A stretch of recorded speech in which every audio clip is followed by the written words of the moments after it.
Hello everyone! Kumusta po kayong lahat? It's me again, Aisa TV. What's up mga boss? Today's tutorial, isang relocation po ang ating ituturo kung paano po DIY ng installation po. Lumang satellite. Yeah, let's do this mga bay.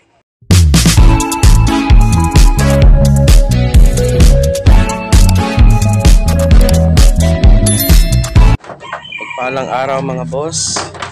Today's video, ito yung paglilipat natin or installation ng lumang satellite ng customer. Ng maaga pong blessings na tumatawag sa atin as technician. Ayan, nandito tayo ngayon para suportahan natin si boss. Ito po yung gawin natin pag maglipat tayo ng satellite o mag-reinstall. Una po natin gawin, hanapan natin ng magandang location. Isang tip po sa paghanap ng magandang location po, kung saan po yung sunset, doon po nakaharap yung satellite natin. Kaya doon po natin i-install yung satellite dish.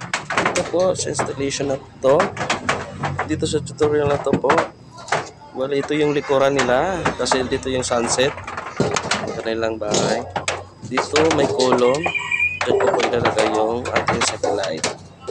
Ayan po, binabaklas ko muna yung lumang satellite kasi nga po yung ibang tornilyo medyo naglo-low straight na kasi po may kinakalawa na po yung kaya minabuti nating baklasin muna ng dahan-dahan para hindi masira yung satellite. Kung nakikita nyo po, puti po yung satellite o dark gray, ito po yung kanang satellite ni Signal. Ayan po, medyo may kalakihan lang po yung kanyang satellite. First thing to do po, ayun, gagawa tayo ng survey po sa lokasyon ng bahay kung saan pwede natin paglagyan ng ating signal. Yan po, yung tip natin po, kung saan yung sunset, doon po siya natin ilalagay, doon natin hanapan ng lokasyon. Dito bali na sa sa likuran ng kanilang bahay kasi dito yun po sunset ng araw po. Ayan.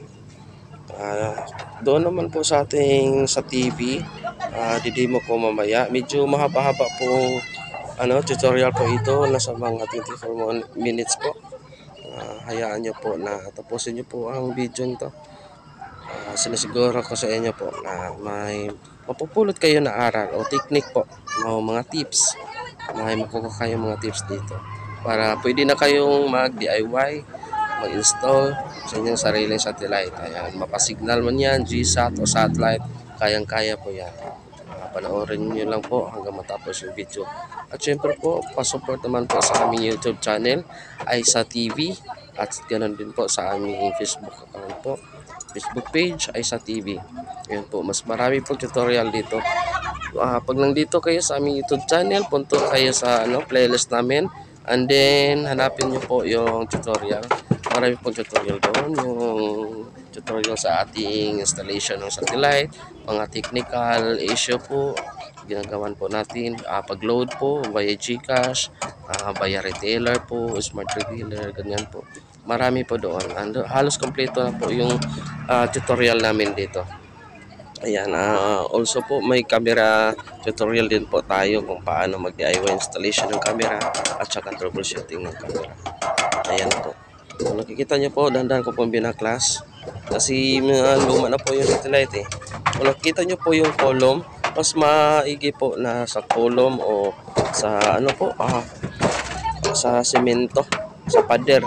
Kung may pader na pwedeng pagkapitan, mas maganda. Kasi po matibay po yan. Kahit bumabagyo, hindi po yan basta-basta mag-class po. Ayan po. Dito po sa location nila po, hindi pa finish, wala pang coating yung hollow block, kaya minabuti ko pong dito sa column ko install yung ating satellite.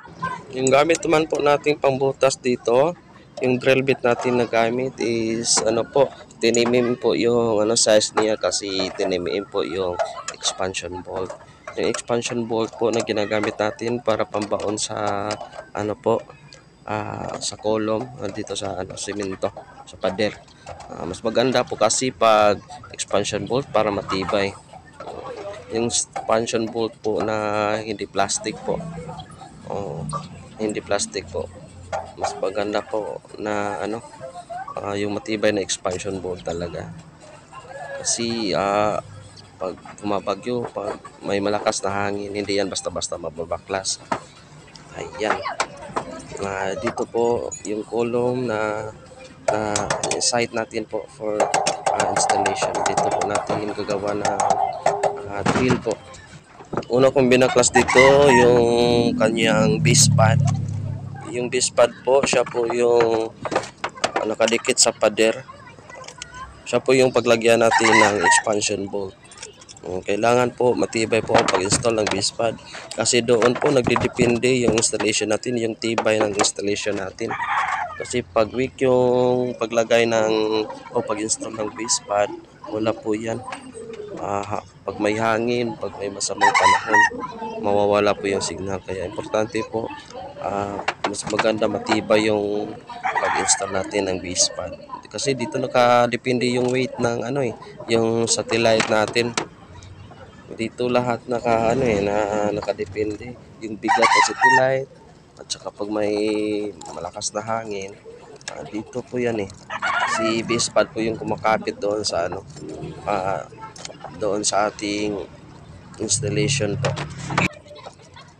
Ayan na po dito, install na natin. Ayan, nagbubutas na po ako dyan sa column. Bali 4 po na expansion gamit natin kasi 4 din po yung butas ng ating base pad.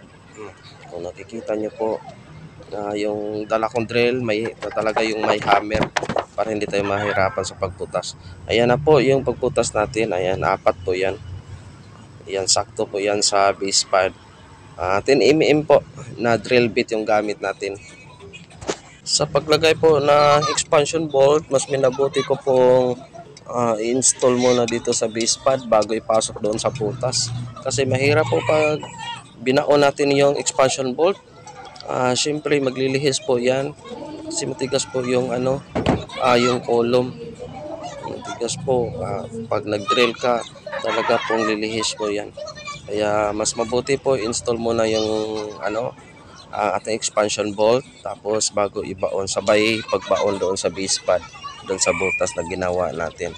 Yan, isang tip po na mas maganda po talagang install muna natin doon sa base pad bago pukpukin natin papasok doon sa butas na ginawa natin for installation. Ayan, kung nakikita nyo po, ganyan po yung ginawa ko po.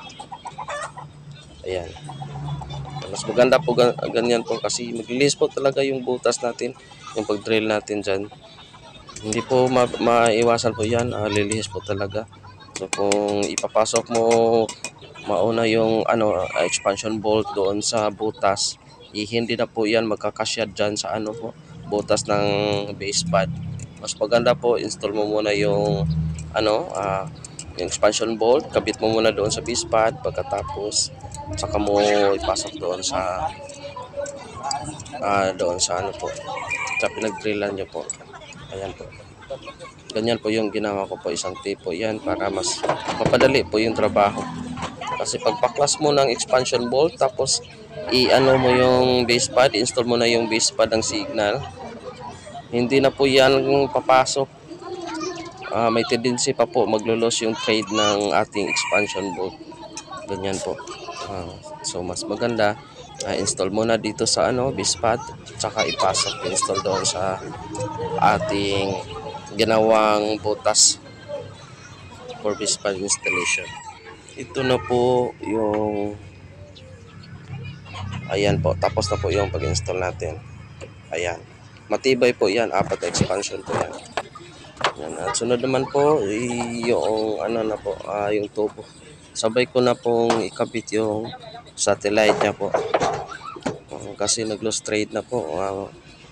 Naigi ko na pong sabay nila pagkabit itong Ayan po, ito na po yung kanyang satellite dish at saka yung tubo. Hindi ko na po tinanggal yung satellite doon sa tubo kasi nag-lost trade na Ayan. Pero may technique po dyan. Pag ma-pick up mo na po yung signal, tsaka mo po i-fix yung ah, elevation at saka azimuth po ng signal.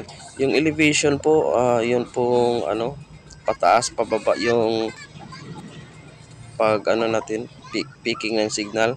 Yung sa azimuth naman po, yung left and right na movement po ng satellite. Ayan po. Isang tips po natin sa pag-align ng satellite. Kung saan na yung sunset, doon mo ituro. Tapos sa mga 70 degree to 80 degree po yung natin, elevation dyan. Yung elevation po, nagdidepende po kasi yun sa pag-install natin ng base pad. Yes po. Nagdidepende din po yun sa lugar na pinag-install natin. Yan po, kung nakita nyo po, hindi masyadong nakatingala yung satellite, medyo pantay lang po. May technique po din yan kung paano makita natin yung kanyang signal strength at saka signal quality. Dito sa dulo ng video makikita nyo po. Dito po minabuti kong pakita kung paano i-view yung ating signal strength at saka signal quality. Ganon din po doon sa ating satellite meter. Meron din po doon. Kailangan lang po natin siguro pabalik-balik na pag-view ng video na ito. Sigurado pong makukuha po ninyo yung technique po kung paano mag-DIY ng installation. Ayan po, tapos na po yung pag-install natin ng base pad at saka satellite dish. Itong time na po dito na po yung pag-align natin ng kanyang na signal po. Paano makuha yung exact signal po, yung pinaka last picking na po, malakas na signal talaga. Ayan. Una, install natin yung cable syempre. Yung dala ko dito, yung satellite meter. Pero sa dulo ng video, may papakita ako sa inyong demo kung paano po mag-DIY po. Dito makikita din po yan sa TV, yung strength at saka quality ng signal. Mas mabuti po kung may kasama kayong mag-install, kung mag-DIY kayo. Isa pong mag-monitor doon sa TV. At saka isa naman po doon sa may satellite dish. Siya po yung mag-align. Yung role naman po doon sa isang tao na naka-monitor doon sa TV. Kailangan po lang may kontak kayo.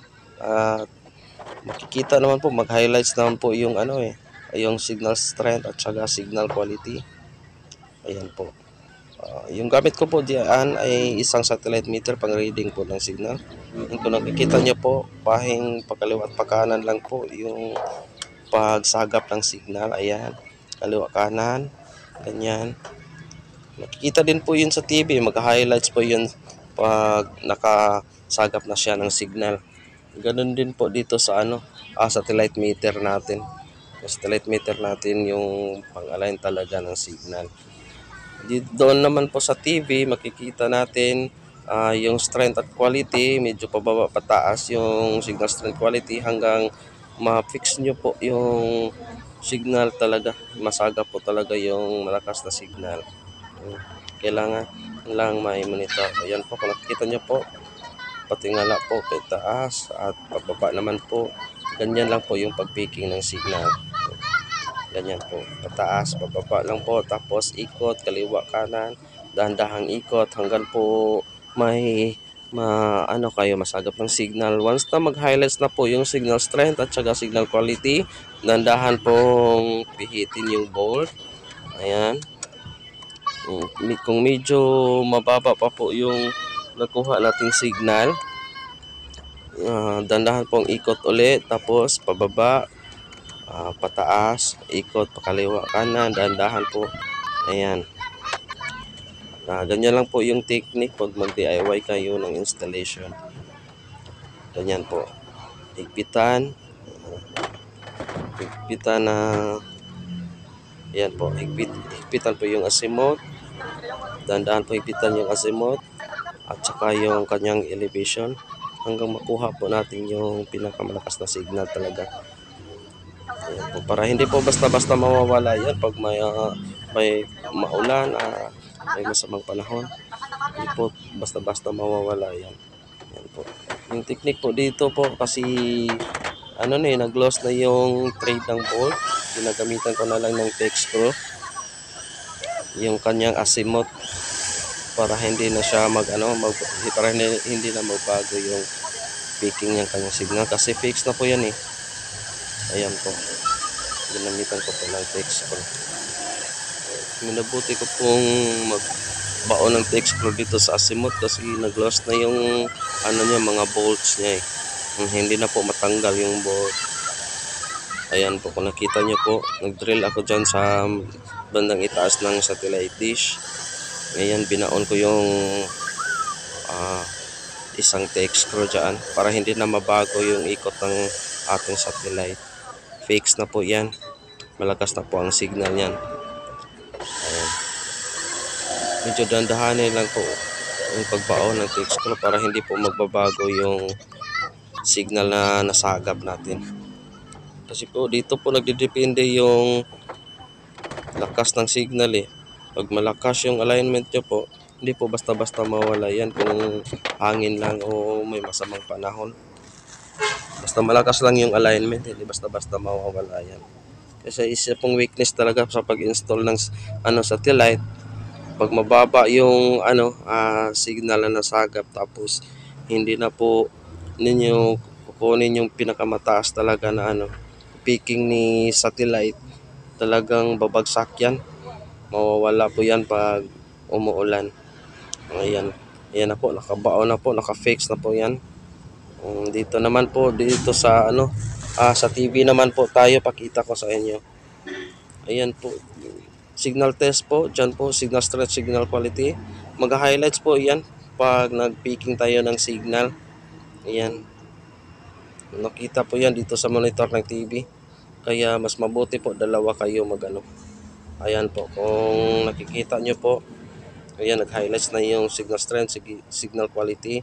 Nagbabago po yan sa pag-ikot natin ng satellite at saka pag picking natin ng elevation pababa taas. Kaya dandahan po tayong magtigpit ng bolt hanggang makuha po natin yung pinakamataas talaga na alignment. Yan sa TV po yan, ganyan po yung lalabas. Doon dito naman po sa TV, kung paano natin ma-view yung strength at signal quality. Sa remote ng signal, may menu, press lang natin yung menu. Tapos hanapin natin yung signal test. Doon sa signal test, makikita natin yung signal strength at saka signal quality. Ganyan po kasi yung makikita natin pag on natin sa box at saka sa TV. Weak or no signal. Madali lang po yan. Press menu po, tapos system, tapos baba tayo dito sa signal test. Ayan, pag input ng signal test po, hingi po siya ng pin. Yung pin po, 4 na 0 lang po, 0, 0, 0, 0. Ayan, open yan. Ayan, dyan na po tayo magbe-base sa pag-align ng signal. Kusang mag-highlight yung signal strength at saka signal quality. Okay po, dito naman po sa dito sa satellite meter.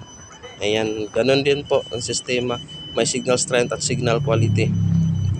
Ayan. Mas mabuti po dalawa kayo po mag-install ng DIY dito sa signal. Maraming salamat po at salamat sa support. Love you all.